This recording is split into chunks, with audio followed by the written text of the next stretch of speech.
turning 250, and it's time to rock out with our forefathers.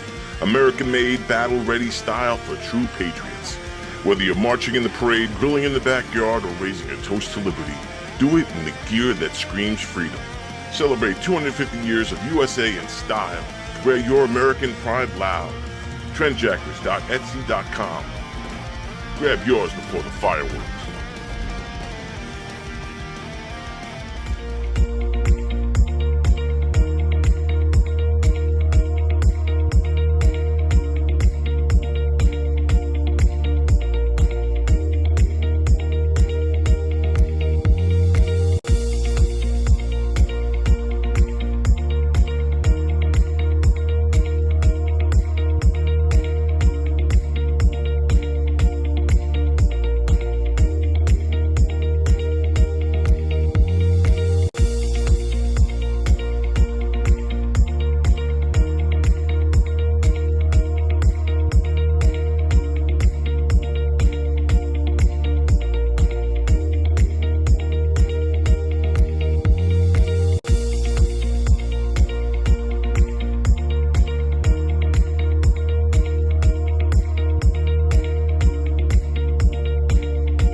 From Governor's Comedy Club in Levittown, this is Sports Bash presented by TicketBash.com. TicketBash.com, where memories are made affordable and where you'll never pay a service fee. Sports Bash is also presented by Ryan Anthony's Heating and Air Conditioning Service, keeping Long Island warm for over 18 years, serving their customers in Nassau and Suffolk with pride, honesty, and integrity. For more information, visit www.liboilers.com. Sports Bash is brought to you by the Embassy Diner, located at 4280 Hempstead Turnpike in Bethpage. Every customer is considered family at the Embassy Diner. Mention Sports Bash and get a free dessert with your meal. By Coach's Collectibles, your number one source for 100% authentic sports memorabilia and live public autograph events. Check them out online at coachescollectiblesny.com. And stay tuned later in the show. We're going to tell you about the Coach's Collectibles item of the day. And by the Marty Lyons Foundation, the official charity of Sports Bash Media. Coming up this Friday is the Marty Lyons, actually that's an old copy, and that's not coming up this Friday, but the official charity of Sports Bash Media. The gala is coming up in November. I'll tell you about that later in the show, but for more information, go to martylyonsfoundation.org. I'm always good for one mistake right off the bat at the beginning of the show. It happens. It's live TV, radio, podcasting, whatever you want to call it. Hi, everyone. Peter Schwartz with you. Happy Tuesday here on the show. Make sure you're subscribing to Govs Comedy Club podcast channel on YouTube and follow Sports Bash Media on X, Instagram, and Facebook. Coming up in just a little bit here on the show, I'm going to be joined by one of the most legendary players in the history of the New York Football Giants, Carl Banks, who is also their color analyst, a longtime color analyst now on the Giant radio broadcast on WFAN. So he's going to join us in a little bit. Later on in the show, we're going to have the Sports Bash Media poll question of the day, and we're going to have, as I mentioned on the open, the Coach's Collectibles item of the week. That is all coming up in a little bit. A lot to talk about, a lot to digest here on the show on this Tuesday, and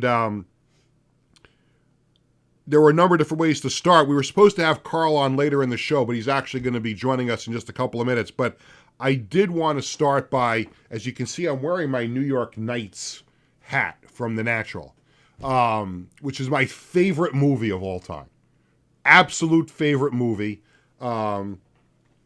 And that's why I'm wearing it, because Robert Redford passed away earlier today, and we're going to get to that in a little bit. But I just wanted to address why I'm wearing the New York Knights hat. But as I just mentioned, we have a very special guest here on the show today, and I feel like we've been trying to put this together for a long time, and we finally were able to connect. And I had a chance to know this guy for a bunch of years. I used to cover the Giants for a number of different outlets and got to know him, and he's just a really good guy and a great player in the history of the Giants, and has done a great job as their radio color analyst for a number of years on WFAN. We want to welcome to the show Giants Ring of Honor member Carl Banks. Carl, it's Peter. How are you, sir? I'm great, Peter. How are you? I'm doing great. Thanks so much for joining us here on the show. I know you've got a lot of things going on, and we're so happy that you are able to spend a few minutes with us. Start right here with the game on Sunday in Dallas, and what a wild back-and-forth affair. The Giants losing 40-37 in overtime, and we were wondering if that Giants offense was ever going to break out. It did break out in a big way on Sunday. It just wasn't enough as they lost in overtime.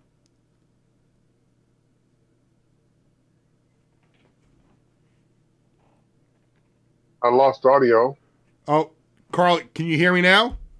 I hear you fine, yeah. No, so what I was saying was we were waiting for that Giants offense to break out. We didn't know if that was going to happen under the current situation until maybe they put Jackson Dart in, but the offense did break out in that game on Sunday. Unfortunately for the Giants, it just wasn't enough. They lost in overtime. What was your overall thoughts on that game on Sunday? Well, you kind of got the sense, Peter, that even with everything that went on that first drive, with all the penalties, you kind of got the feeling that if they could clean up their self-inflicted penalty situation, they were going to be able to get what they wanted. And they cleaned it up. They benched Hudson, put the rookie in, and away they went. I mean, what we saw in the preseason, I was super excited about, and I talked about all preseason how what Dable desires in his offense is, good quarterback play. And that's not, any disrespect to Daniel Jones, who I'm still very fond of this day. But, Russell's a different level quarterback. And also the offensive line plays a major role in the success of any offense. And so this offensive line, they block very well in Dallas, and the Giants have receivers that are tough to deal with. Like when you've got speed at 2 or 3 positions, it's hard to cover them all. I mean, they're trying to double Malik Neighbors. He runs through a double team, which is just next level. And then they turn Wan'Dale Robinson loose, and then they turn Darius Slayton loose for big plays. So if they could block it up, I believe that Mike Kafka and Coach Dable can scheme some guys and put some points on the board. They had 500 yards of offense. Mm-hmm. And, their plan was to go at, the Deron Bland's replacement. They did it to perfection. When we look at this offense, and obviously Russell Wilson, I think it was a personal career high of passing yards in a game for him, but we also did get a little glimpse of Jackson Dart. He came in for a couple of plays, and I was actually in my car listening to you and Bob Papa, and you can sense a little excitement in Bob's voice when he said that Jackson Dart was jogging on the field and coming into the game. What were your thoughts on the way that Brian Dable got him in for a couple of plays, and could that package expand a little bit where perhaps he might put the ball in the air at some point here? Well, I do think it's going to expand. I think you just saw a different type of offense, even on the touchdown run or the big run by Scatterbo and then ended up in the touchdown. He offers a different dynamic. And so teams have got to account for that. I think at some point, they're going to incorporate him in. But I think as long as Russell is playing at the level he's playing, mm-hmm. there's no rush to give Jackson Dart the full package. And I don't think anybody should be in a hurry to see him if Russell Wilson is playing at this level and the Giants are winning games. Now, if they're not winning games and they just don't get it turned around, then, yeah, I think it's time you just got to, put the kid in. But, I think when you look at the offensive output from Sunday, you got to feel pretty good about, Russell and what this offense can do. And, it's just a matter of how to get the defense to stabilize themselves. I mean, it's, the defensive coordinator, Shane Bowen, is under siege right now. But, what you saw on Sunday, and I'm going to take out the 2nd and 10 with 15 seconds left in the game, right? If you look at every defensive series, with the exception of the first 2 drives in the beginning of the game, the first series in the third quarter, the defense had a penalty on every single series. So as good as they could play, you would never know it. You would never know it because if Dallas got 10 yards, they'd get attacked on 15, right? That's a quarter of the field in one play. So I think this is a defense that could survive if, teams are, if it's 3rd and 5 and they get 10 yards, okay, you line up to play another series. But if it's, 3rd and 5 and they get 10 and then you get another penalty and then it's a 25-yard play. And you have those every single series. It's just hard to play defense, and that's not a coaching issue. Right. Right? That's a player issue. And I hope, the fans out there don't think I'm being smug when I say this, but no, Peter, it's professional football. Like, I see some of the comments on my my social media. Yeah. Well, the coach this, the coach. No, folks, these guys make millions and millions of dollars. There's no hand-holding in professional sports. You teach it, you practice it, they got to go execute it. You don't blame coaches for players who miss tackles because they take bad angles. You don't blame coaches for players when 10 guys do it right and one guy does it wrong. Right. Well, you know what, Carl?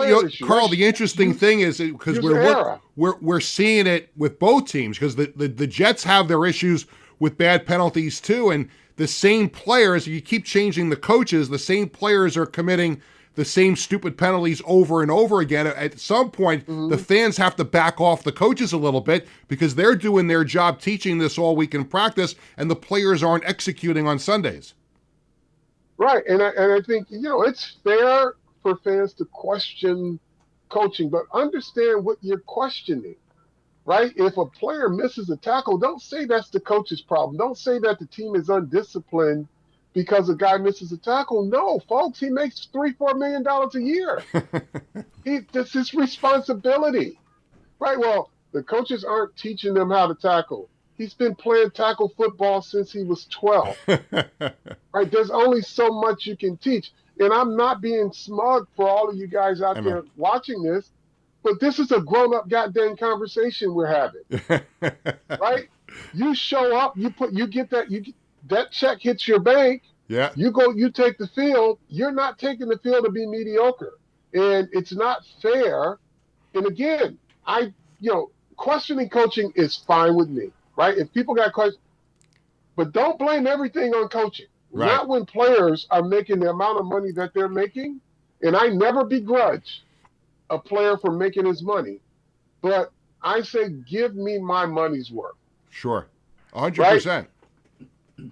Don't be out here, taking bad angles. When 10 guys get it right and you get it wrong, and you got the fans to coddle you because they want to blame the coach or blame somebody that they don't like, that's not how it works in real life. Yeah. If you're making $2, $3, $4 million or $1 million, when you get to this level, it ain't about whether the coaches are teaching you how to tackle. You've been taught how to tackle since you were in grade school. Yep. So that ain't a coaching issue. I can tell you right now, that is not a coaching issue. Some big words there from legendary Giant and current radio analyst Carl Banks, and he speaks the truth on and I know fans might disagree, but he speaks the truth on that. I mean, at some point, the players have to take some accountability. So let's move on for the Giants now. They have their home opener on Sunday night against the Chiefs, and they're a desperate football team too at 0-2. And I'm guessing Taylor Swift will be in the house to see Travis Kelce, and I don't know if you and Bob will get a chance to meet the icon beforehand, but I'm sure there's going to be a lot of excitement around MetLife Stadium on Sunday night.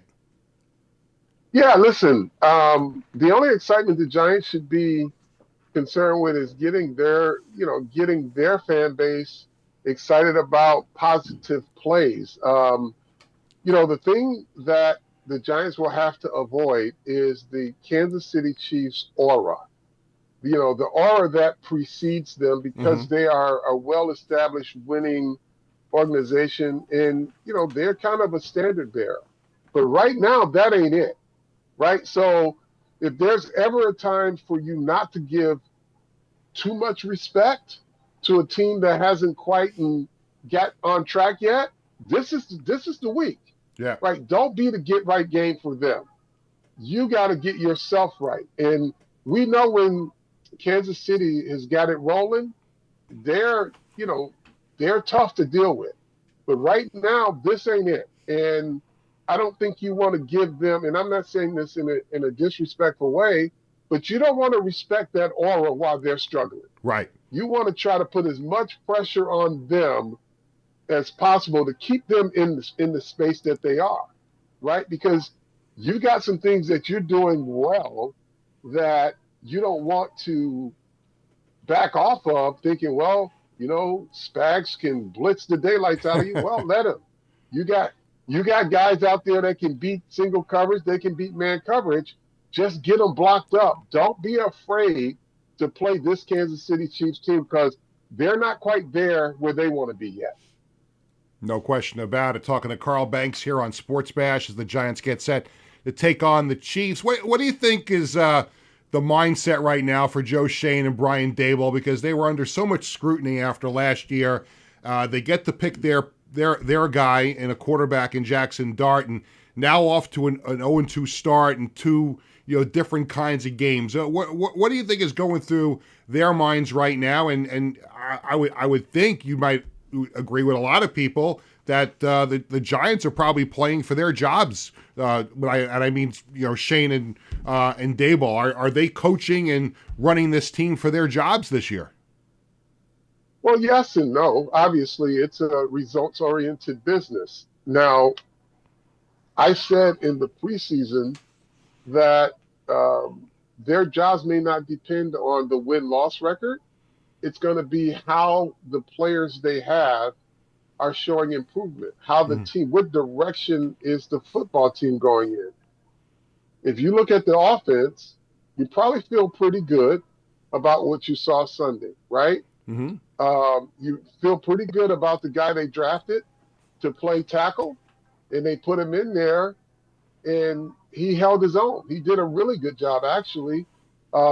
You look at some of the young players that they had to draft before that, right? Drew Phillips is really playing well, right? So you start to look at that. You look at, okay, you've invested money in Brian Burns, right? You invested money in Dexter Lawrence. Are those investments paying off? Javon Holland and Paulson Adebo. Still a little, jury's still a bit out, but it's the feeling that you get around the team. And I think ownership will look at this and say, okay, well, this is the beginning of the real rebuild. We got a quarterback, we got a running back, we got an offensive lineman. All of these guys are panning out, right? We've got Malik Neighbors. He's already, vaulted to kind of elite status. So you look at that and you say, okay, is it going in the right direction? But if it feels stuck, if everything feels hard, right? Like the offense last year just looked hard, right? Right. Offense against Washington kind of looked the same way.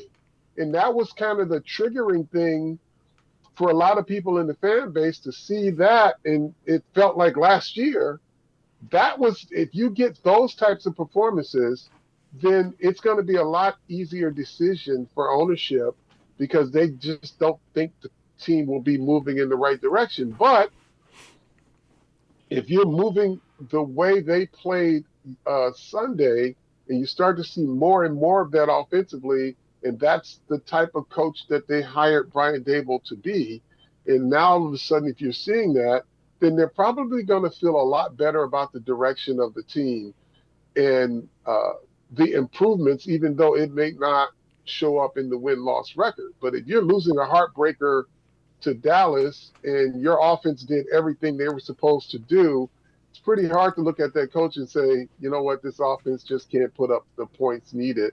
And it's, the defense had its own self-inflicted issues. So I think it's, if they are moving in the right direction, Pete, I think they will have a better evaluation process. It won't be as easy to say we're not going in the right direction. Carl, in addition to being a Giants great on the field and being a longtime member of their broadcast team, obviously so many of us know you now as being involved in the sports apparel business, whether it was with G3 and you were able to take over Starter and bring it back. Just your thoughts on being involved on that side of sports, how much fun it has been for you to be kind of an entrepreneur, so to speak, in that sense, and providing so many great things for sports fans when it comes to apparel. It feels great. It gives me a chance to really have an influence on fandom,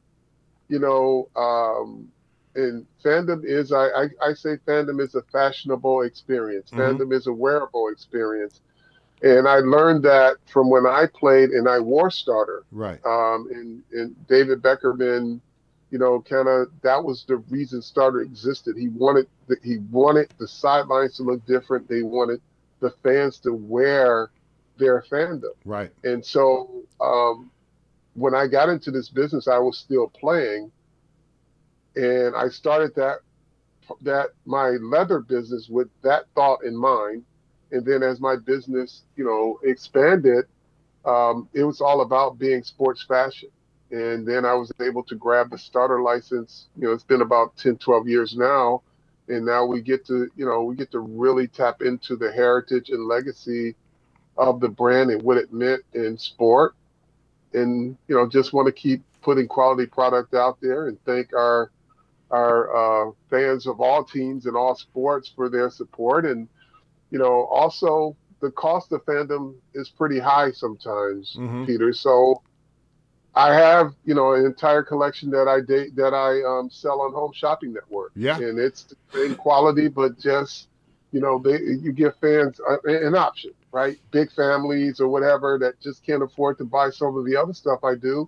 We try to stay sensitive to every income level of the fan base. Now, one key word you brought up there was big when you talk about big family. And the only time you and I over the years ever had a disagreement was when I was in Modell's one time and there was a Starter Islanders jacket.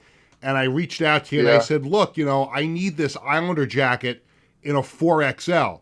And you were you wrote back to me. I don't remember if we talked on the phone or whatever, but you said, Peter, there's no way you're a 4XL. Now, look at me. I mean, I know it's been a few years since I've seen you, but I am definitely a 4XL, and I need an Islander jacket in a 4XL. I got good news for you. Yes. Peter, I got great news for you. Okay. My Home Shopping Network collection goes up to 6X. Oh, there you go.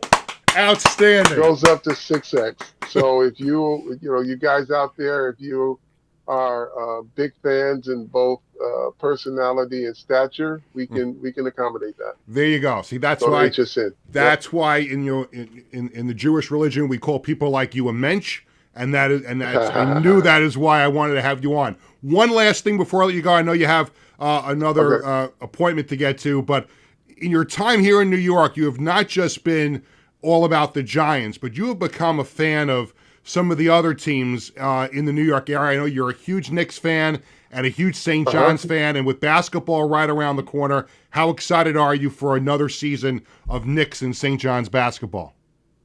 Listen, I kind of grew up as a Knicks fan because my older brother and I used to be Earl the Pearl and Earl Monroe. Clyde Frazier and Earl Monroe. And so he was Clyde and I was Earl. So when I got to New York, my mission in life was to get a chance to meet both of those guys and tell them that. And I did.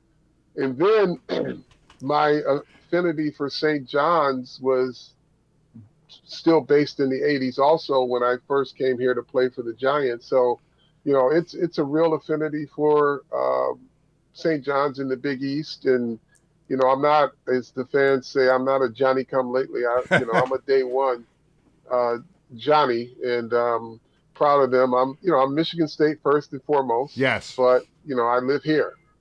And, I'm a New Yorker, so I'm rooting for St. John's and the Knicks unless they, play Michigan State. Then I'm going to have to sit and be neutral and, there you go. And look Put at it that as Michigan a win-win, State starter jacket on. Yes, sir. Carl, I can't thank you enough for coming on the show. It's an absolute honor and privilege, and I'm going to be ordering that Islander jacket in a 4XL, and I can't wait to have you back on the show at some point in the future. I appreciate you having me, man. I'm glad we were able to work it out. Awesome. Carl Banks, Giants legend, joining us here on Sports Bash. And make sure you check out his apparel online, whether it's home shopping or his starter brand, G3, all that stuff. Look for it online and check it out on home shopping.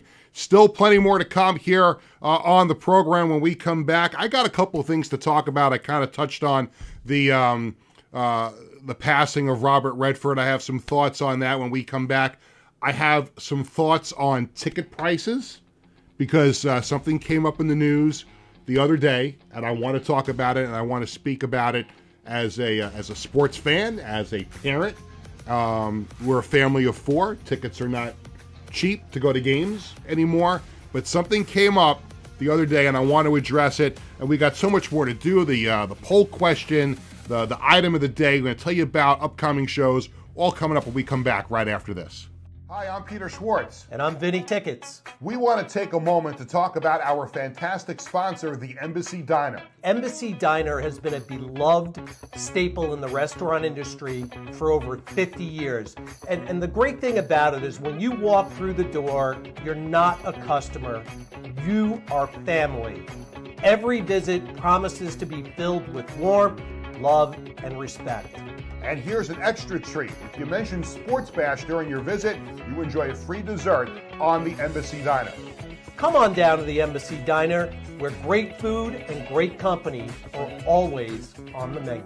Visit the Embassy Diner, located at 4280 Hempstead Turnpike in Bethpage. In 1982, the Marty Lyons Foundation began with a single heartfelt mission: to bring moments of joy and hope to critically ill children by granting wishes that make their dreams come true. Since that day, we have touched the lives of over 8,500 families, raising over $43 million to grant wishes that offer a beacon of light in their darkest times.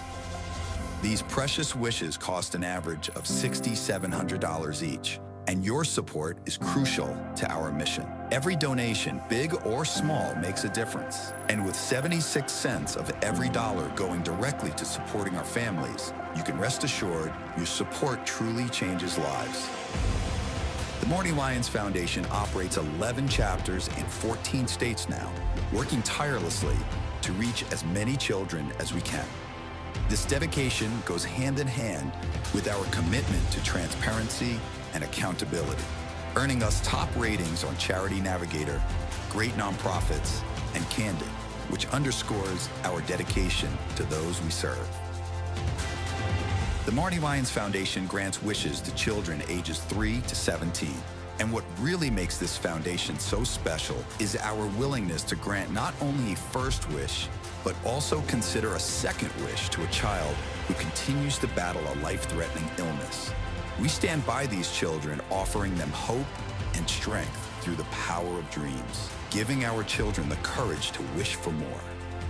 What's your purpose in life? Is your purpose in life to live in the big house and drive the nice car? No. Your purpose in this life is to make it a little bit better for those that follow and realize that we live for today to see a better tomorrow.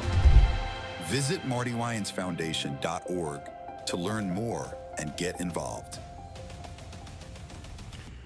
Welcome back to Sports Bash, presented by TicketBash.com and the Ryan Anthony Head Start Fund. What a great spot with Carl Banks in the first segment of the show. We thank him so much for joining us.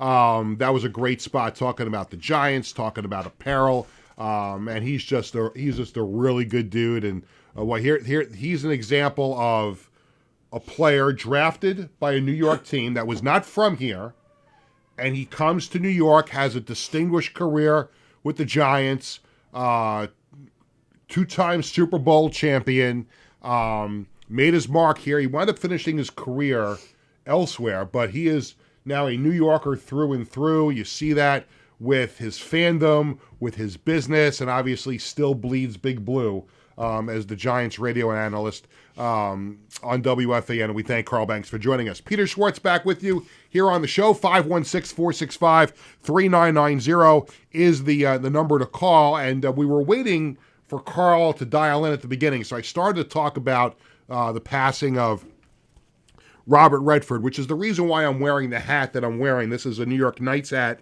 Not the exact one that was used in the movie. It's kind of an upscale New York Knights hat that I have. And I actually have the Knights jersey at home too. I thought about bringing it, and I'm having a little difficulty getting it closed. I kind of wear it as an open jersey now. So I'll bring it in another time, as Tony does a great job playing the theme from The Natural. Deepest condolences to Robert Redford's family and friends. He passes away today at the age of 89. And as I mentioned at the top, The Natural is my favorite movie of any genre or whatever. My favorite movie. And I still, and my wife busts my chops about this from time to time, jokingly and lovingly, of course, whenever the movie is on and I watch it and I sit there, and this is like any movie you love, and you can watch it over and over and over again. You sit there in front of the TV, or if I have it on a mobile device, whatever it is, and she'll be like, "You're watching that movie like you've never seen it before." I'm like, I know. I hope he hits a home run here. And I love The Natural. And Robert Redford is just a wonderful actor. And before I talk about some of his other movies, just a little backstory on The Natural and why I think I love that movie so much. For those who don't know, The Natural was filmed primarily in Buffalo, New York. And the baseball scenes take place at War Memorial Stadium, which was the old stadium in Buffalo. It was knocked down. There's actually one wall of the stadium is still up, because when they knocked the stadium down, they built an athletic sports facility, and they kept up, which I really thought that the Yankees should have done with the old Yankee Stadium. There was a pitch to keep one little wall of the old Yankee Stadium up as a gate into the park, the fields that they have there now, and they did that in Buffalo with this old stadium. It's where the Buffalo Bills played before they moved to the stadium that they're playing now their last season, before they move into their new stadium. But War Memorial Stadium was this really old, rundown stadium in Buffalo where the Bills played, and the Buffalo Bisons, now a AAA team, and they were they were AA, then they became AAA when I was in college from 1985 to 1989 in Buffalo at Buffalo State. I went to a bunch of Bisons games at War Memorial Stadium. In fact, I was at the last game that they played there, and then the first game at their new stadium that they built in downtown Buffalo. But when I went to those games, I got an internship with the Bisons. One of my first things that I ever did professionally in sports. I was still in college. I was an intern for the Buffalo Bisons. And when they hired me as an intern, one of the first things that they had me do was go through this big, giant collection of videotapes in their office.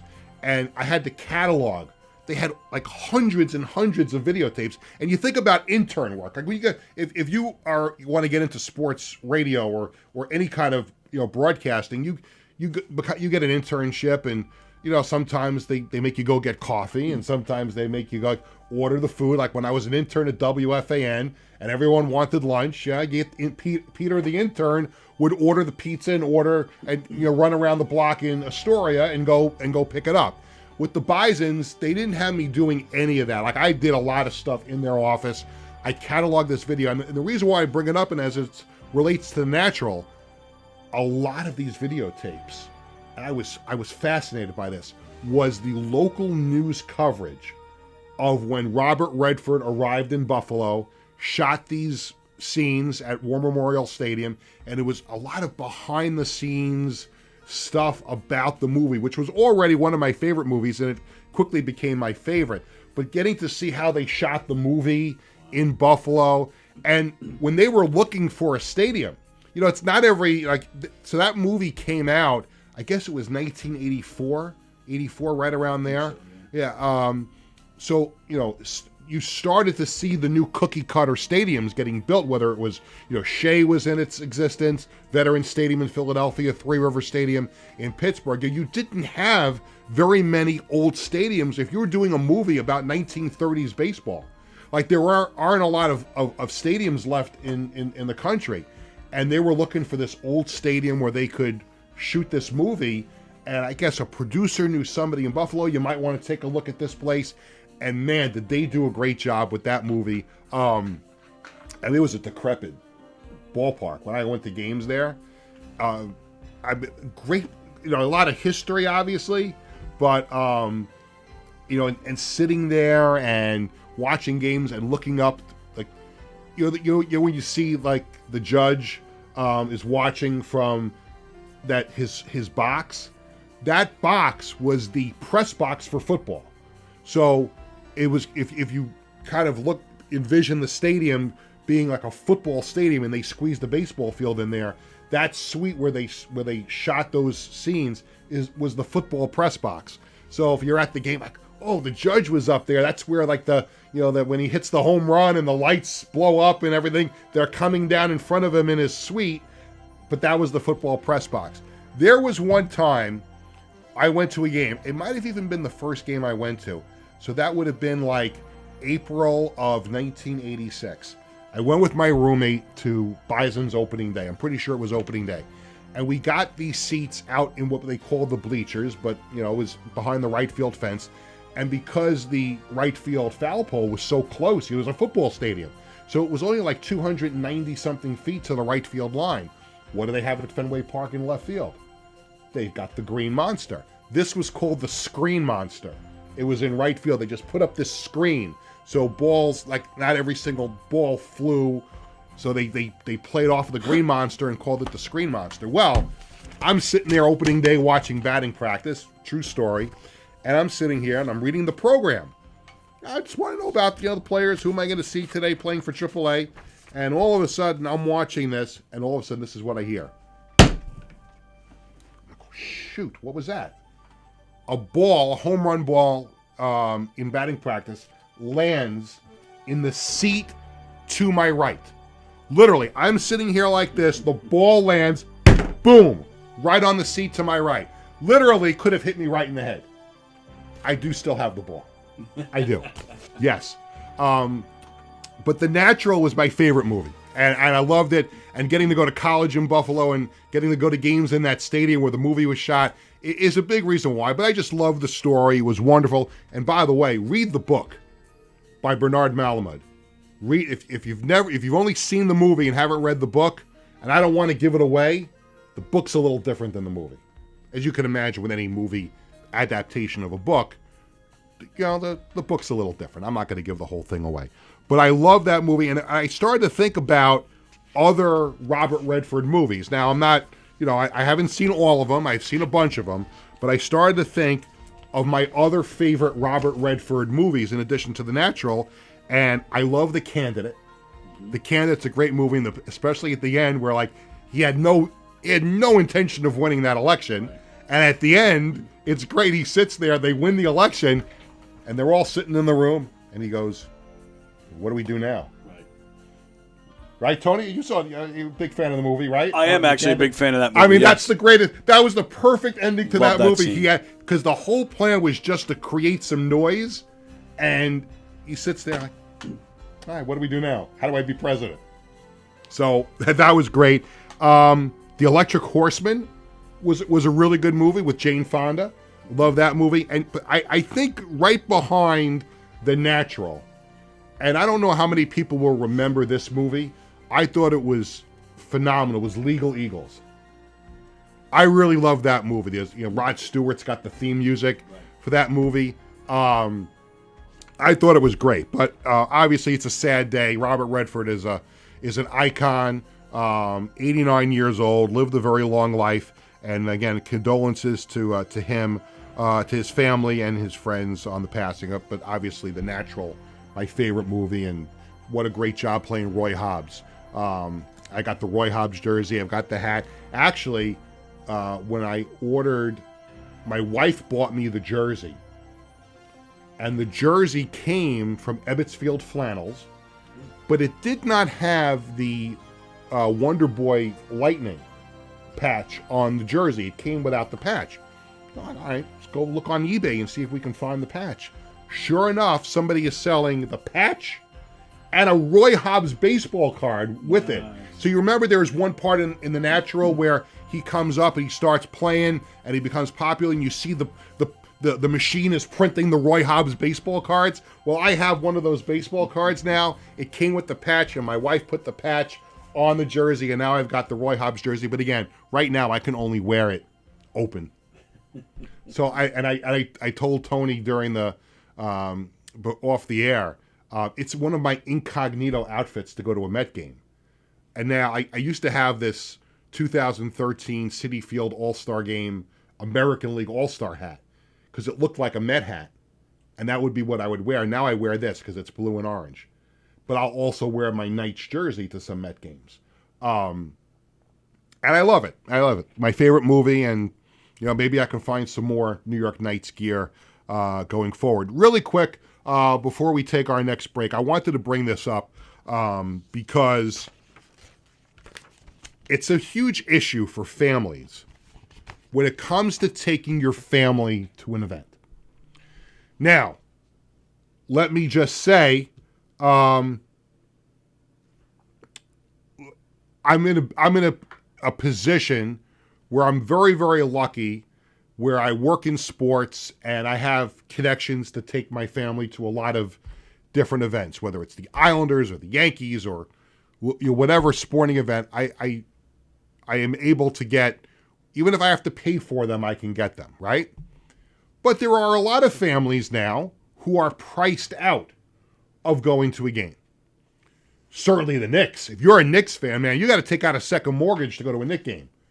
We were very lucky last year. We knew somebody that I was dealing with at this job that lasted 4 or 5 months that we don't have to talk about anymore, that hooked us up with 4 tickets to a Knicks game. I honestly, it would be extremely difficult for us. We'd probably have to go on a payment plan to go to a Knicks game. That's how expensive it is, even for the cheap seats. But there are still some ways that a family of 4 can go to a game on a budget.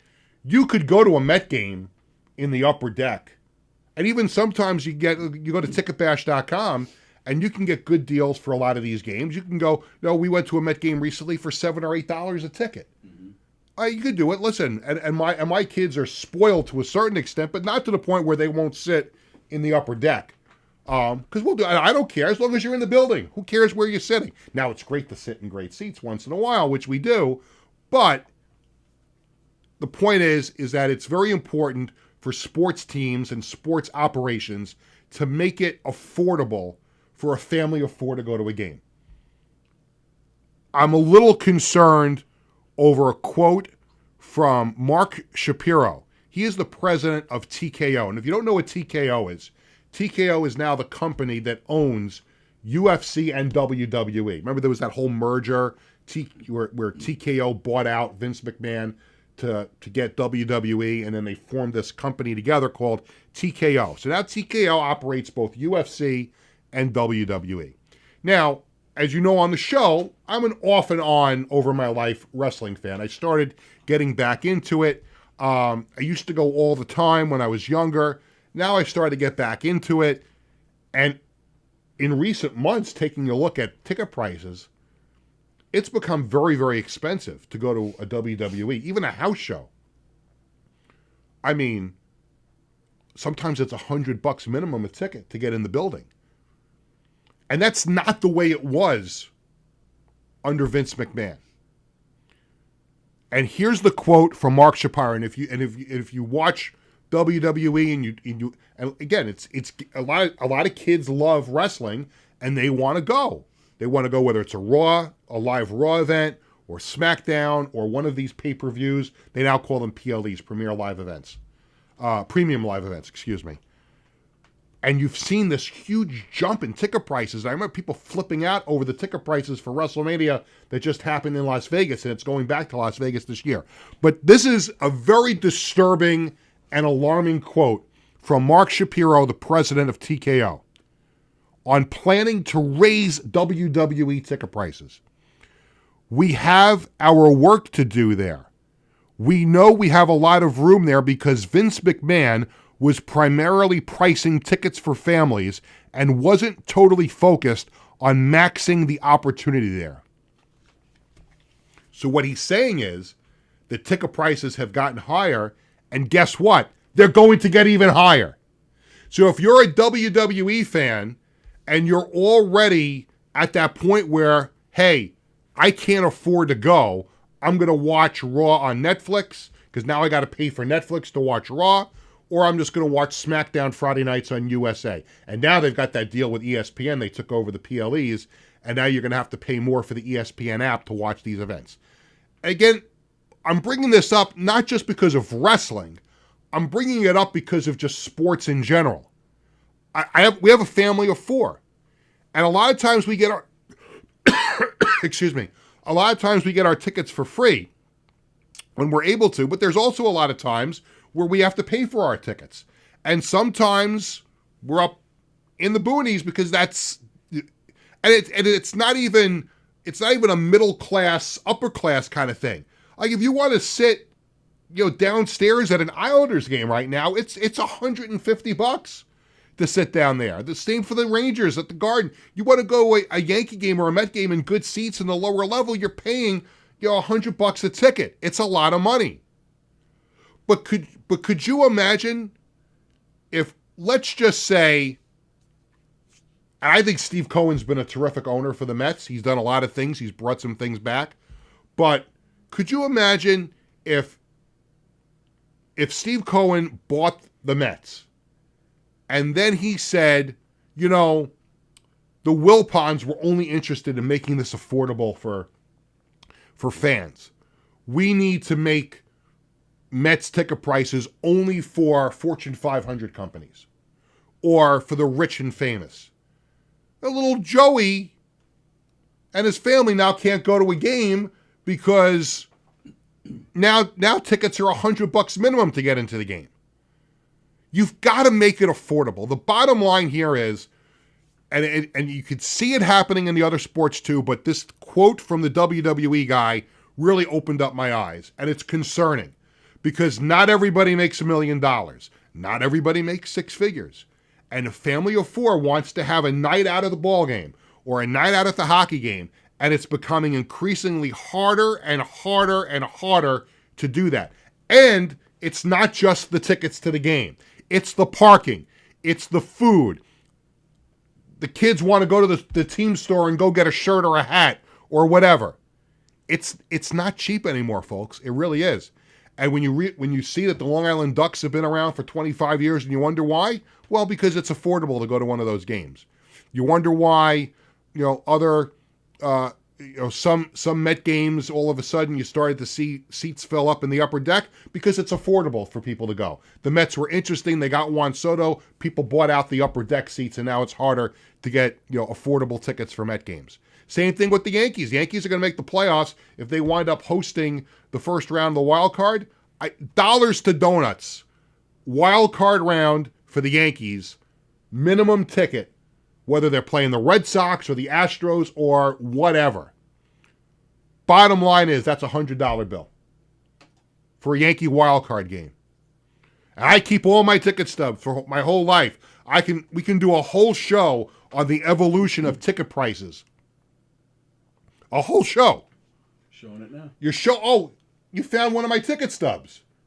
Tony Walker's the greatest. And by the way, Knock 'em Dead comedy show, weekdays 11 to 12:30 here on Governor's Comedy Club podcast. What we are looking at is my ticket stub from the Jets home opener at Shea Stadium. I went with my dad, September 3rd, 1978. Upper deck, section 22, section 6, row S. We were way up there. $9. $9. That ticket's probably $80 or $85 now for a Jet game at MetLife Stadium. But you've got to keep the diehard fans in there. Otherwise, it's just, what are we doing here? And that's why I was concerned about that quote. I know I'm way overdue for a break. I've got to get this in. When we come back, lots more to do. The Sports Bash Media poll question of the day, the item of the week, all kinds of other stuff when we come back right after this. Peter Schwartz. And I'm Vinny Tickets. We want to take a moment to talk about our fantastic sponsor, the Embassy Diner. Embassy Diner has been a beloved staple in the restaurant industry for over 50 years. And the great thing about it is when you walk through the door, you're not a customer, you are family. Every visit promises to be filled with warmth, love, and respect. And here's an extra treat. If you mention Sports Bash during your visit, you enjoy a free dessert on the Embassy Diner. Come on down to the Embassy Diner, where great food and great company are always on the menu. Visit the Embassy Diner, located at 4280 Hempstead Turnpike in Bethpage. Hi, I'm Peter Schwartz. And I'm Vinny. In 1982, the Marty Lyons Foundation began with a single heartfelt mission: to bring moments of joy and hope to critically ill children by granting wishes that make their dreams come true. Since that day, we have touched the lives of over 8,500 families, raising over $43 million to grant wishes that offer a beacon of light in their darkest times. These precious wishes cost an average of $6,700 each, and your support is crucial to our mission. Every donation, big or small, makes a difference. And with 76 cents of every dollar going directly to supporting our families, you can rest assured your support truly changes lives. The Marty Lyons Foundation operates 11 chapters in 14 states now, working tirelessly to reach as many children as we can. This dedication goes hand in hand with our commitment to transparency and accountability, earning us top ratings on Charity Navigator, Great Nonprofits, and Candid, which underscores our dedication to those we serve. The Marty Lyons Foundation grants wishes to children ages 3 to 17. And what really makes this foundation so special is our willingness to grant not only a first wish, but also consider a second wish to a child who continues to battle a life-threatening illness. We stand by these children, offering them hope and strength through the power of dreams, giving our children the courage to wish for more. What's your purpose in life? Is your purpose in life to live in the big house and drive the nice car? No. Your purpose in this life is to make it a little bit better for those that follow and realize that we live for today to see a better tomorrow. Visit MartyLyonsFoundation.org to learn more and get involved. On Monday, the Islanders held their annual golf outing and tennis classic presented by UBS at Glen Oaks Club. The event benefits the Islanders Children's Foundation. And with training camp getting underway later this week, Islanders head coach Patrick Waugh is excited about some of the new faces on the team this year. Yeah, I think we had a need for skills, and I think that's what Drouin and Shabanov will bring to our team. Obviously, these guys have especially Drouin, played an important role with Colorado on the power play on the flank side, so I'm sure he'll do the exact same thing with us. The whole Islanders team was on hand for the event on Monday. Forward Bo Horvat and the Islanders enter a new era this year with new general manager Matthew Darsh. It's exciting.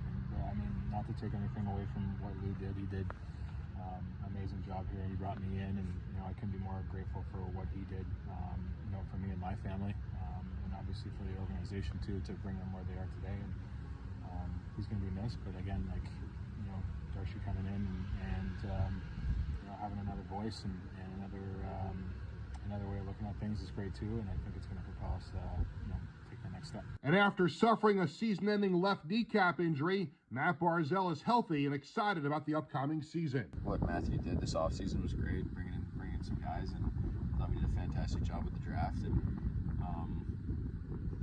this group, we got a lot of competitors here, so obviously with the way the year went last year and not getting in the playoffs and stuff like that, that eats at us as a whole. So, we're definitely looking to be in the hunt and find a way in the playoffs. The Islanders report to training camp on Wednesday. The first practices are Thursday, and Sports Bash will be broadcasting live Thursday at 1 p.m. from Northwell Health Ice Center in East Meadow with player interviews and coverage of practice. Welcome back to Sports Bash, presented by TicketBash.com and the Ryan Anthony Heating and Air Conditioning Service. I'm Peter Schwartz. Great job by our Connor Cal putting that video together of my little trip over to the Islanders annual golf outing and tennis classic yesterday at Glen Oaks Club. What a beautiful place it was to have that event yesterday. And here's the best news that we didn't have when we put that video together. And again, Connor Kalb, all credit to him on that great video. The Islanders raised over $740,000 yesterday. And they had current players, coaches, alumni, people who paid to golf with the Islander players there yesterday, and it was just a tremendous event. And what they did, that money goes to the Islanders Children's Foundation, and you've heard me on this show, you've seen on social media, on my accounts, you've heard me talk about it on other platforms as well, just how great the Islanders have done over the years in the community. And I mention her name a lot, and sometimes she says to me, you're making way too big a deal about this, like when I see her at games or at events like yesterday. But Ann Rina does a wonderful job running the Islanders Community Relations Department. And I've said this before, she's a rock star. I mean, to do what she's been able to do and put all those programs together, and for the Islanders, and I know I say this all the time, with the other teams in town, they look, they do their fair share. But maybe I'm just closer to it. But show me a team in this area that does more for their community than the Islanders do. And $740,000 yesterday for the Islanders Children's Foundation, and that's just wonderful. If you want more information about the Islanders Children's Foundation, please go to the Islanders website or download their app with UBS Arena and get more information and get just incredible work that they do. We talked about the passing of Robert Redford earlier on the show, and they say, prominent deaths come in threes. And for me, at least, it did in the last, couple of days. I found out late last night, one of the iconic voices in the history of WFAN, John Clossy, who I got to know, well, first of all, I always enjoyed him. I was still in college when WFAN went on the air. And I became a huge fan of his, doing updates. He did play-by-play. He did some hosting and reporting. I used to see him at games all the time after I graduated college. I became very friendly with him. I actually worked with him together at Sirius for a while. He passed away last night. And just a long history in sports radio. WFAN. He's from Iowa, so he had a legendary career in the Midwest, and he came to New York when WFAN went on the air.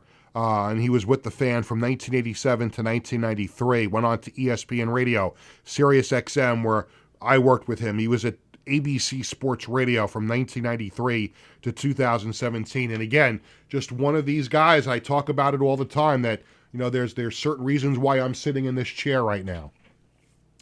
And to a certain extent, he's a reason why, because as you know, by following me, I do a lot of different things. I host the show. I do updates at the Fan. I've done play-by-play.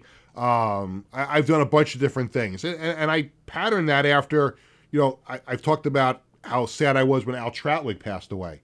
John Clossy was just a wonderful broadcaster, a good person, a good family person.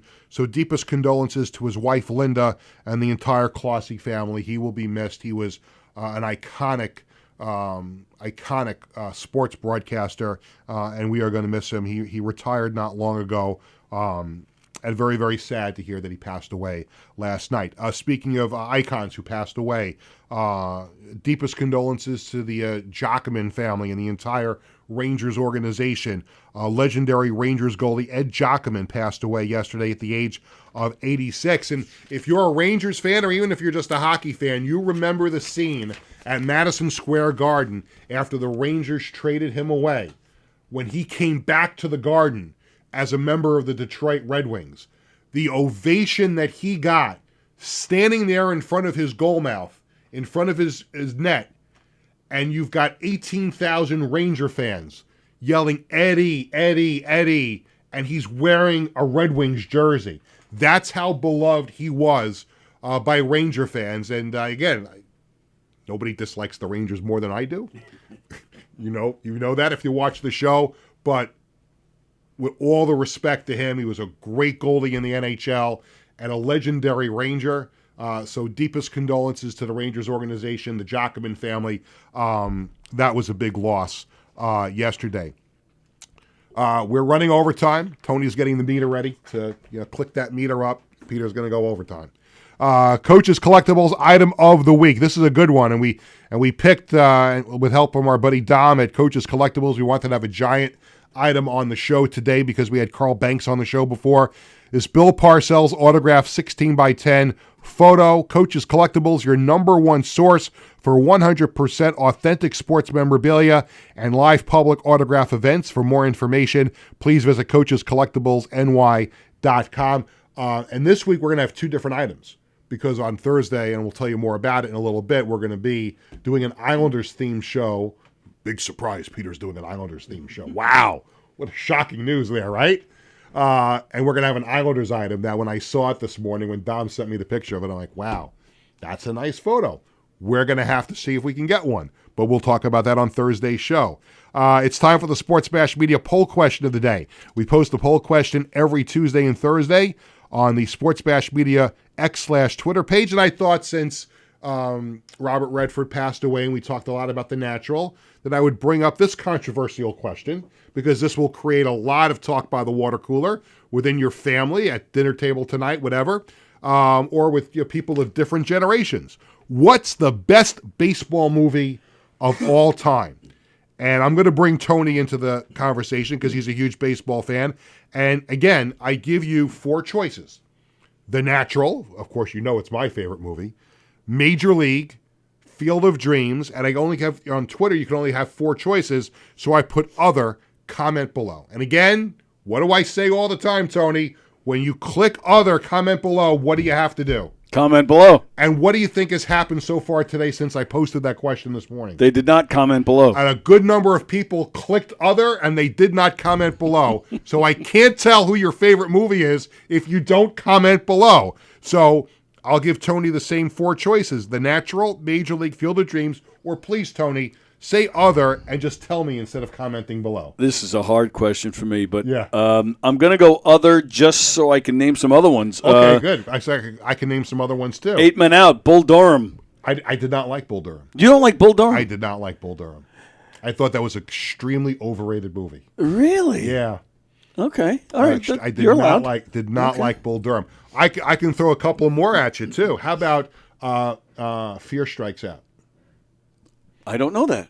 It was a Jimmy Pearsall movie. No. That was another one. There was also Bang the Drum Slowly. Yeah, okay. Which, by the way, where were the baseball scenes filmed at Bang the Drum Slowly? I don't know. Shea Stadium. Oh, is that right? Yes. I haven't seen that movie in years. I'll have to go back and watch it. Bang the Drum Slowly. It's a fictional New York baseball team in the movie. Right, I remember that. The baseball scenes are filmed at Shea Stadium. Okay. The original Babe Ruth movie, the black and white one. Love it. Like that one. Pride of the Yankees was a good movie as well. Yes. I love Pride of the Yankees. That's great.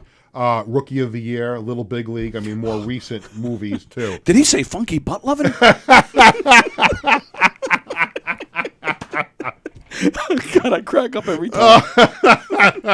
That's a good one. Oh, Tony. So Major League, by the way, I mean, still to this day, you watch, not the first one, not even the other two. The third one was crap. Yes. The second one was okay. The first one, I mean, pee in your pants laughing at all the jokes in Major League. And Bob Uecker, may he rest in peace too, was so wonderful as Harry Doyle, the broadcaster, in that movie. And a lot of people will pick that. People will pick, Field of Dreams. People will pick Eight Men Out was a really outstanding baseball movie. And there's been so many of them, but we can only fit 4 choices, and I fit 3 movies and other. And it's not my problem if you can't understand the comment below. I just don't get it. And I talk about it every single time. Comment below. Why do you click on other if you're not going to comment below? I don't get it. Oh my God, the last couple of days dealing with people, like I just don't get it. Unbelievable. My wife and I could write a book over dealing with people the last couple of days. Just ridiculous.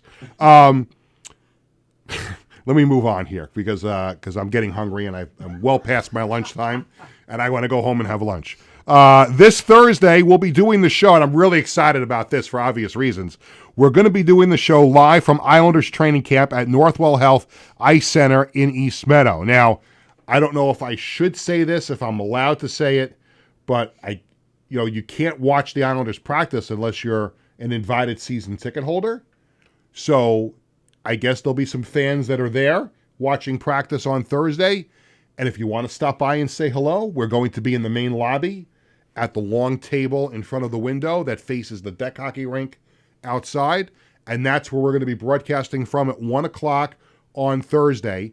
We're going to be recording some interviews after the morning practices. There's 3 groups, and we'll try to get as many short interviews as we can. Connor Kalb is going to be there with me and going to help producing the show on Thursday. We're very, very excited about the Islanders hospitality, inviting us into. Well, they didn't invite. I asked, and they said yes. Listen, I'm sure there'll be an invitation at some point to do something else. They invited me to a wonderful luncheon last week that I can't talk about because it was off the record. So there you go. But it's kind of like a breath of fresh air around the Islanders organization now with the new regime. So we are allowed in to do the show on Thursday at 1 o'clock, and looking forward to that. Speaking of next week now, Rosh Hashanah starts on Monday night. And that means that we will not be doing a show next Tuesday. Instead, I'll be doing a show Monday before the holiday starts. And then I'll be back on Thursday for the regular time. Next Monday and Thursday at 1 o'clock. I'm excited to be involved with this. My good friend Sean Wachter, who I hired as Director of Operations with the, how do I say this? Because there's pending litigation. The now defunct, no, I can't say that. They're not, I don't know. When I was the general manager of the New York Dragons, I hired Sean Wachter as my Director of Operations. Perfect. We are no longer employed by the New York Dragons or the Entertainment Football Association, but Sean is a former pro wrestler and still does some promoting and does some activity in professional wrestling, and I am helping him out with this event that is coming to All Sports. The NWA, the National Wrestling Alliance, will be here on Long Island on Saturday, September 27th at All Sports in Melville, and there's a good shot of, well, he's a handsome guy, Sean Wachter. He's been in here before, right? Yes, he has. When we were doing the football stuff, we had him in, and we talked a little wrestling with him there, and he's a mensch as well. And he's involved with this. He's going to be involved in the promotion of this event and maybe doing a little announcing there in the ring that night. But All Sports in Melville, the NWA on tour here on Long Island, September 27th. Doors will open at 6:30. The bell time is 7 o'clock. Get there. You can see me hit Tony Walker over the head with a chair. Nice. If you want to do that, yes, absolutely. You can get your tickets at www.nwaliveevents.com and use code PETER15 to get 15% off of your tickets. So save you a few bucks there if you want to go see that. 4th Annual Marty Lyons Foundation Gala is on Thursday, November 13th at the Bourne Mansion in Oakdale. For more information, go to martylyonsfoundation.org. And the last item of business here on the show, it's overwhelming sometimes with the amount of people who have followed me and know me from my work at WFAN, and it's always nice when they reach out and they're respectful to you, because God knows I get a lot of disrespectful messages that are sent to me as well. But we don't have to talk about that. But let me just say this. Coming up on October 5th, 2025 is the annual Lustgarten Foundation Pancreatic Cancer Research Walk at Jones Beach. WFAN listener Jennifer DiVanulli is going to walk in honor of her father, who passed away in August of 2019 from pancreatic cancer. The Lustgarten Foundation works tirelessly to create better early diagnostic testing, to assist in prevention, to continue to raise the recovery rates, fund new and innovative treatments, and to help caregivers and families. So for more information, please visit hope.lustgarten.org. Please search Jennifer DiVanulli to find her page. And Jennifer, thanks for reaching out. Best of luck. Again, condolences on the loss of your father a few years back, and we wish you nothing but the best in your efforts and your walk on October 5th at Jones Beach. And that will do it for this edition of Sports Bash, presented by TicketBash.com and Ryan Anthony's Heating and Air Conditioning Service. Many, many thanks to my special guest, Carl Banks. Thanks to Tony Walker and everyone here at Governors. Thanks to our social media coordinator, Connor Kalb, who will be by my side on Thursday at Islanders training camp. So look forward to seeing you there. Sports Bash is sponsored by the Embassy Diner in Bethpage, Coach's Collectibles, and the Marty Lyons Foundation. Thank you, everyone, for watching and listening. Sports Bash is back Thursday at 1. We'll be live from Northwell Health Ice Center for New York Islanders training camp. Have a great day. See you on Thursday.